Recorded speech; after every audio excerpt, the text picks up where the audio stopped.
سابق lieutenant general فیض حمید کو 15 ماہ کے field general court marshal K بعد 14 سال قید بامشقت کی سزا سنائی گئی ہے۔ 12 اگست 2024 کو پاکستان آرمی ایکٹ کے تحت سابق لیفٹیننٹ جنرل فیض حمید کے خلاف کارروائی کا آغاز ہوا۔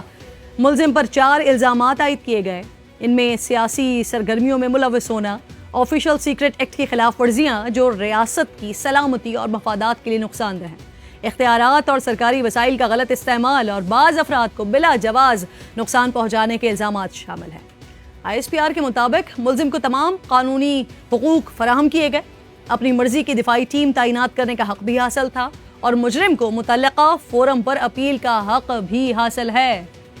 پریس ریلیز کا آخری پیراگراف انتہائی امپورٹنٹ ہے، جہاں کہا گیا ہے کہ مجرم کے سیاسی عناصر کے ساتھ ملی بھگت کے ذریعے دانستہ طور پر سیاسی اشتعال انگیزی اور عدم استحکام پیدا کرنا، اس کے علاوہ بعض دیگر معاملات میں مجرم کے ملوث ہونے کے معاملے کو علیحدہ سے نمٹا جا رہا ہے۔ یہ انتہائی امپورٹنٹ ہے کیونکہ پچھلے ہفتے ہی DG ISPR نے بتایا تھا کہ فیض حمید کے خلاف 9 مئی سے متعلق تحقیقات چل رہی ہیں۔ اس اہم معاملے پر مزید بات آگے بڑھانے سے پہلے آپ کو فیض حمید کے خلاف گزشتہ 15 مہینے میں ہونے والی قانونی کارروائی کی تفصیلات بتا دیتی ہوں۔ فیض حمید کے خلاف فیلڈ جنرل کورٹ مارشل کی کارروائی 12 اگست 2024 کو شروع ہوئی تھی۔ ان کے خلاف ٹاپ سٹی کیس میں شکایات کی تحقیقات کے بعد انہیں تحویل میں لیا گیا۔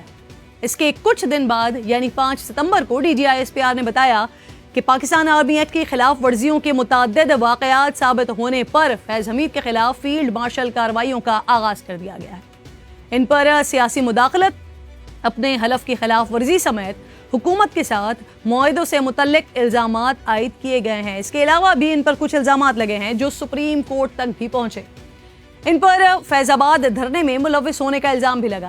27 نومبر 2017 کو اس وقت کی حکومت اور تحریک لبیک کے درمیان معاہدے کے آخر میں بوساطت میجر جنرل فیض حمید لکھا گیا تھا، یعنی وہ اس معاہدے کے گارنٹر تھے۔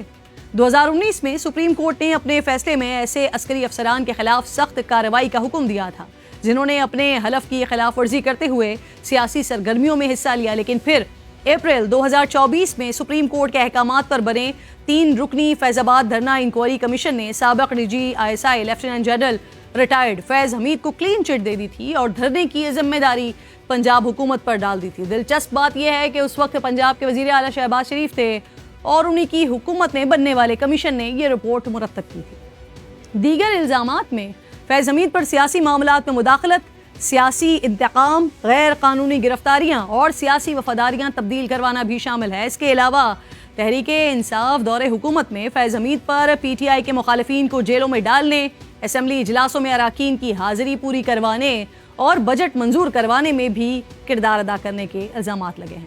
اسلام آباد ہائی کورٹ کے سابق جج شوکت عزیز صدیقی نے بھی 2017 اور 18 میں فیض حمید پر مداخلت کے الزامات عائد کیے تھے۔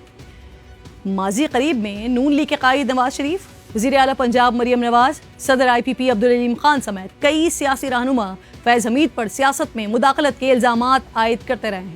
پاک فوج میں اعلیٰ سطح پر احتساب کی یہ کوئی پہلی مثال نہیں ہے۔ ماضی میں بھی چند جرنیلز اور دیگر رینکس کے افسران کو کورٹ مارشل کا سامنا کرنا پڑ چکا ہے۔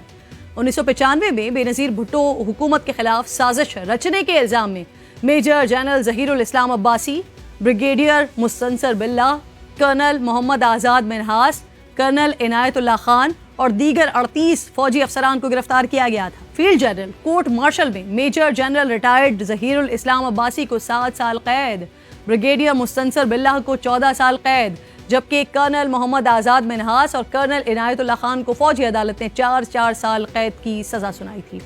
2009 میں سامنے آنے والے NLC کرپشن کیس میں چند افسران کے ملوث ہونے کی نشاندہی پر 2010 میں army chief general Ashfaq Parvez Kayani نے آرمی کورٹ آف انکوائری کا اجلاس بلایا تھا، جس کے بعد 2015 میں NLC کے سابق director general retired major general Khalid Zaheer کو ملازمت سے برطرف کر دیا گیا تھا۔